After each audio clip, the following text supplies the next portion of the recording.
bem-vindos a mais uma análise. Hoje a gente mergulha numa história que, olha, parece saída de um épico de fantasia. Totalmente. A gente tem um rei em pânico, um profeta famoso que é contratado como uma arma espiritual, sabe? Exato, uma arma. E a missão toda dá espetacularmente errado. Um rei contrata o melhor vidente da região para amaldiçoar um povo inimigo, mas, assim, pro desespero dele, cada vez que o profeta abre a boca... Sai uma bênção. Exatamente. Para desvendar essa trama, a gente vai se aprofundar no capítulo 23 do livro de Números, com o apoio de duas bíblias de estudo ótimas, a Holman e a Nova Almeida Atualizada, ANA.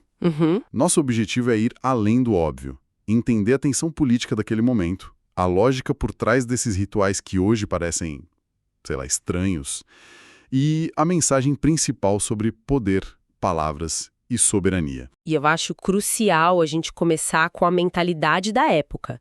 Porque para nós hoje, uma maldição pode soar como, superstição. Sim, claro. Mas no Antigo Oriente Próximo, a palavra de uma figura espiritual era vista como um ato de poder.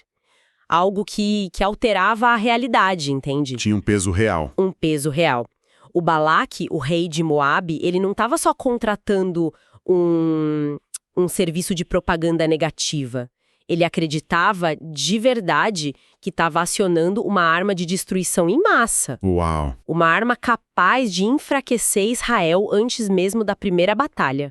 Então, assim, o que estava em jogo era altíssimo. E a cena inicial já mostra essa escala toda, né? O Balaque leva o Balaão para um lugar alto, um santuário pagão, os altos de Baal. Isso, para ele ter aquela visão panorâmica do acampamento. E a primeira ordem do Balaão já é uma superprodução. Edifica-me aqui 7 altares e prepara-me aqui 7 bezerros e 7 carneiros. A minha primeira impressão, lendo isso, é que esse ritual com o número 7 seria algo bem específico de Israel. Mas parece que a história é outra. E essa é uma das chaves para entender a mentalidade da época. O número 7 era tipo um padrão ouro para rituais de poder em todo o Antigo Oriente. Ah, então não era exclusivo. Não mesmo. A nota da Bíblia Roma é ótima nisso, porque ela aponta que esse tipo de sacrifício tem paralelo direto em textos ugaríticos de uma cultura vizinha. Entendi. Ou seja, Balaão não está usando um ritual israelita. Ele está usando a linguagem universal de poder espiritual daquela região. É como se ele estivesse usando o protocolo mais forte que ele conhecia. Para garantir que qualquer Deus que estivesse ouvindo entendesse a seriedade do pedido. Exatamente. Ele está montando o palco para um ato de força. E depois de toda essa preparação, ele se afasta, recebe a mensagem e volta para o Balaque. Eu fico imaginando a expectativa do rei nesse momento. No máximo, né? E aí o que ele ouve? Balaão fala: como amaldiçoarei a quem Deus não amaldiçoou? É uma falha, assim, catastrófica logo de cara. É um anticlímax total para o Balaque. A primeira profecia já destrói a premissa inteira do plano dele. Já começa mal. E ela já estabelece o tema que vai se repetir, a condição única e protegida de Israel. Quando Balaão diz que Israel é um povo que habita só e não será contado entre as nações, nossa, isso é uma declaração teológica e política fortíssima. O que isso quer dizer na prática? Ele está dizendo que esse povo não joga com as mesmas regras das outras nações. Eles operam sob uma jurisdição diferente, a divina. Estão, na prática, fora do alcance das manipulações do Balaque. Imagina a cara do Balaque. Ele pagou uma fortuna por uma maldição e recebeu um atestado de que o inimigo é basicamente intocável. Exato. Ele não deve ter aceitado isso tão fácil. O que ele faz? Ele desiste. Longe disso. A reação dele é de pura frustração e teimosia. Ele fala: o que você fez comigo? Eu te chamei para amaldiçoar e você os abençoou. A indignação. E a solução que ele propõe revela muito sobre como ele viu o mundo. Ele não questiona o poder de Deus, ele questiona o método. Ah, interessante. Ele pensa: talvez o lugar esteja errado. Então ele leva o Balaão para outro local, o cume do Monte Pisga, na esperança de que uma nova perspectiva geográfica pudesse mudar a perspectiva divina. Isso. E, claro, o ritual se repete. Mais 7 altares, mais 7 bezerros, mais 7 carneiros. É como se ele estivesse tentando debugar o ritual, né? O código não funcionou, vamos tentar rodar de outro lugar. É essa mentalidade. Ele acredita que o poder é uma fórmula que pode ser ajustada. Mas é aí que a segunda profecia vem com um peso ainda maior, né? O Balaão entrega uma das declarações teológicas mais diretas do Antigo Testamento. Sim, aqui a coisa escala. Ele se vira para o Balaque e diz: Deus não é homem para que minta, nem filho de homem para que mude de ideia. Por acaso, tendo ele prometido, não fará? Uau! Essa afirmação é um torpedo na teologia do Balaão, porque o Balaque vive num mundo onde os deuses são caprichosos, podem ser persuadidos, comprados com sacrifícios. Mudam de ideia, né? Mudam de ideia dependendo do humor. Então essa declaração sobre a imutabilidade de Deus é um golpe direto nessa visão de mundo. Ele acha que pode negociar com o divino, mas o texto está dizendo que algumas coisas, como a bênção sobre Israel, estão simplesmente fora do mercado. Perfeito, estão fora do mercado, não são negociáveis. O que é realmente disruptivo aqui é que a história desmantela essa ideia de um universo transacional, onde deuses podem ser comprados. Um negócio. Balaque está tentando fazer um negócio com o divino, oferecendo sacrifícios em troca de um favor militar. E a narrativa insiste que o Deus de Israel não opera com essa lógica. A aliança dele não está à venda. E para deixar isso ainda mais claro... Exato, a profecia conclui: contra Jacó não vale encantamento, nem adivinhação contra Israel. É uma anulação explícita de todo o arsenal do Balaque. E o tom muda muito no final dessa segunda profecia, né? Depois dessa aula de teologia, vem uma imagem quase violenta. Sim. A profecia descreve Israel se levantando como leoa e se erguendo como leão, que não se deita até que devore a presa. Isso é muito gráfico. De repente, a conversa sai de bênção e maldição para uma advertência militar bem explícita. Exatamente. É uma imagem assustadora e intencional. A nota da Bíblia NA destaca isso como uma referência ao poderio militar de Israel. Faz sentido? A profecia não está mais só dizendo: você não pode amaldiçoá-los. Agora, ela diz: e, a propósito, você deveria ter muito medo de lutar contra eles. Vira uma ameaça. A tentativa do Balaque de usar uma arma espiritual se reverte contra ele, confirmando o pior medo dele: a força real e concreta de Israel.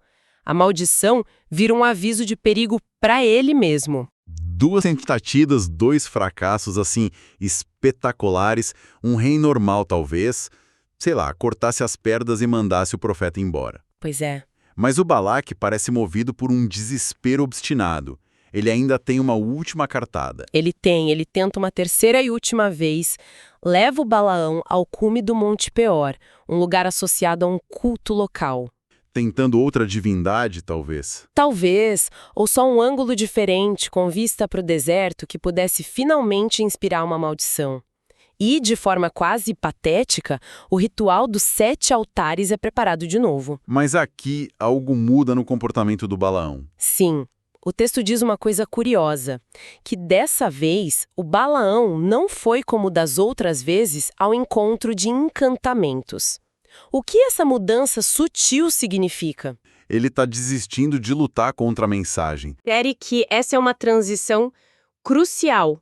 Em vez de tentar usar as técnicas dele de adivinhação, ele simplesmente se vira, olha para o povo acampado e o Espírito de Deus vem sobre ele. Então ele para de forçar. Exato. Pode ser que a resistência interna dele tenha sido quebrada, ou que ele simplesmente entendeu que as técnicas dele eram inúteis ali. Ele deixa de ser um agente que tenta manipular o divino e se torna um canal mais passivo, talvez. E a profecia que vem depois é a mais longa, a mais poética, cheia de imagens de prosperidade para Israel. A essa altura, a paciência do Balaque acabou, se esgotou completamente. A reação final dele é de pura exaustão e fúria. Ele grita: nem os amaldiçoem, nem os abençoem de modo nenhum. Basicamente um cala-boca, só para de falar. É o momento da rendição dele. Ele percebeu que cada tentativa só resultava numa bênção ainda mais forte. Ele só quer estancar a hemorragia. E a resposta do Balaão? É a afirmação final de onde está a verdadeira autoridade. Eu não disse a você que tudo que o Senhor falar, isso farei.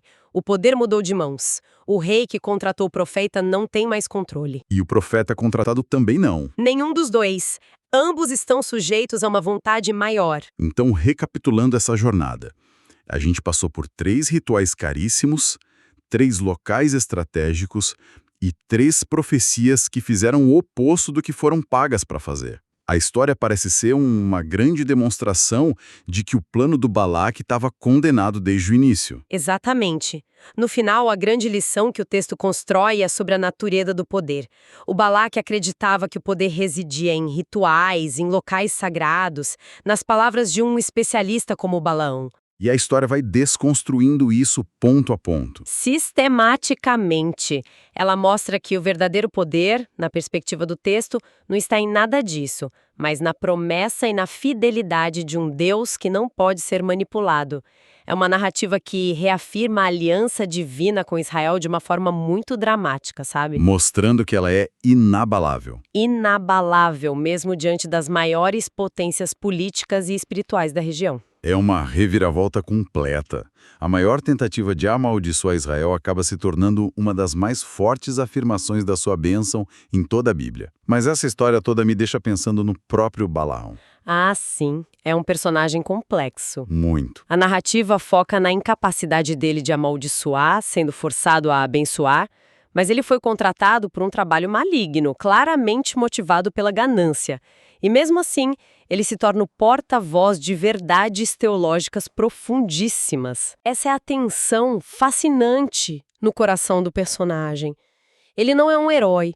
Outras partes da Bíblia o condenam, e com razão, por suas intenções. E, no entanto, é através dele que essas palavras de clareza e poder são transmitidas. O que nos deixa com uma pergunta para refletir. O que significa quando uma mensagem divina pura e poderosa é transmitida através de um canal humano que é tudo menos isso? Imperfeito, conflituoso, moralmente ambíguo? E o que isso nos diz sobre a relação entre a mensagem e o mensageiro? É um ponto excelente para a gente pensar.